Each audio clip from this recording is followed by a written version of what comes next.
Hey y'all, how you doing today? So I'm not sure if everybody is aware, but if you click on the star on the top right corner and then you click index, it will show you a list of all of the characters in the game. But on this page, by clicking the bottom right of the screen where it says search, you get an extra little page with information of all sorts of different things, like positive effects, negative effects, and extra abilities and added effects, as well as all of the stats and rarities. I'm just going to go over everything, and if you're not sure what something is, I will explain it to the best of my ability.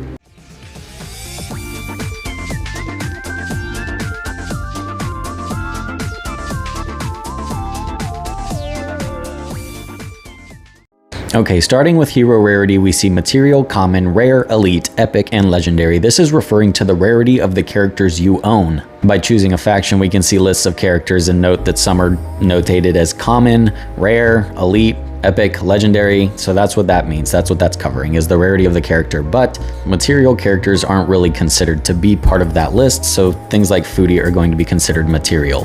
For element stats, we have light, dark, wood, fire, and water. Wood, fire, and water being like the trio of Pokemon, where fire will beat wood, wood will beat water, and water will beat fire. They will do 50% more damage with attacks of an elemental advantage, and they will do 50% less damage with attacks of an element disadvantage. Light and dark are both good and bad against each other. They will be super effective versus each other every time, but neutral to every other element. Going inside some heroes, you can see their icon up here. It will tell you whether they are fire, wood, or water. And a commonly noted feature of games like this is light and dark tend to be considered more rare than wood, fire, and water. For hero type, we can sort by offensive monsters, defensive monsters, control monsters, and support monsters. Offensive hero types generally deal a lot of damage. Defensive hero types usually have ways to mitigate damage towards themselves. Control hero types are generally regarded as characters that can use special abilities to change the flow of battle, and support types usually have healing capabilities or the ability to shield allies. So if you were hard up on a stage that had a fire boss and maybe you wanted to search for some water defensive monsters that could maybe tank him a little bit better, then you would be able to sort by that and look for monsters that you want to build. Now this is where it starts to get a little bit more tricky. We have a big list of positive effects, a big list of negative effects, and also a list of added effects and just bonus effects. So I'm going to go through these one at a time and generalize them and summarize them in as short as possible, because there seems to be 100, and if you have any questions about the specifics of one of them, feel free to ask me in the comments and I'll let you know. Attack up increases the attack of your monster and makes them deal more damage. Damage up increases the damage multiplier of your monster's abilities. Basic ability damage up increases the damage of your character's first attack. Crit rate up will provide a buff to your critical rate chance so that you can deal critical strikes more often. Crit damage up is going to increase the total damage of a critical strike. Defense up increases the defensive stat of your unit so they take less damage. Max health up increases their maximum health so that they have more damage they can soak.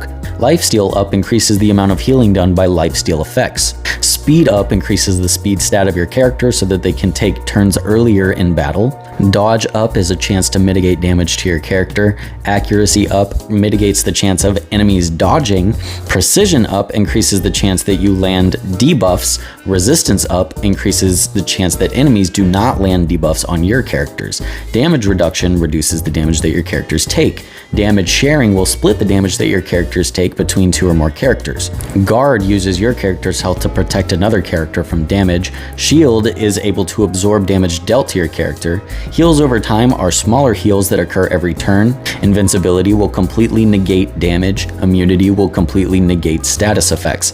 Death immunity will protect your character from dying, and Guard will also protect another character from dying. Now we're going to move on to the negative effects. These are the debuffs you inflict on enemies, as opposed to these positive effects being the buffs that you add to yourself. The first negative effect is stun, that makes a character skip their turn. Frozen also makes a character skip their turn, but they can thaw. Sleep also makes a character skip their turn, but they can be woken if they're attacked. Silence prevents characters from using other abilities other than their first one. Taunt forces an enemy to attack the taunter. Confusion makes the character have a chance to attack their own teammates. Attack down splits their attack stat. Crit rate down lowers their crit rate stat, and defense down lowers their defense stat so they take more damage. Speed down pushes back their turn order. Accuracy down makes them hit you less often. Precision down makes them hit you with debuffs less often. Resistance down makes it to where they can receive debuffs easier. Random stat down just chooses a stat to lower. Ignite makes them take damage based off the caster's attack at the beginning of the turn. Bleeding makes them take damage based off the caster's attack at the end of the turn. Poison deals damage to an enemy based on their maximum HP. Increased damage taken increases the damage that they will take.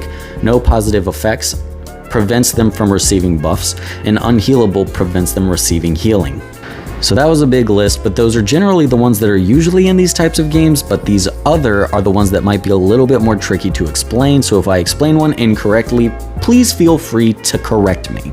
Bonus attack will launch the character's first attack with a chance after any attack is casted.